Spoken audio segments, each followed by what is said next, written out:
వేసేసుకుందా. 1 cup sugar powder వేసేద్దాం.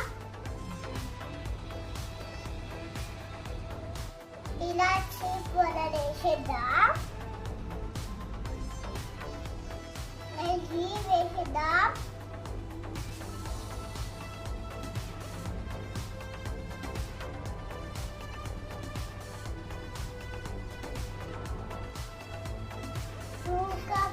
నీళ్ళు పోసేద్దాం. ఇప్పుడు ఇవన్నీ మిక్సీ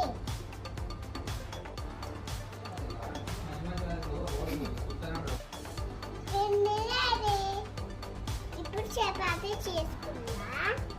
ఇలా చపాతీ చేసుకోవాలి.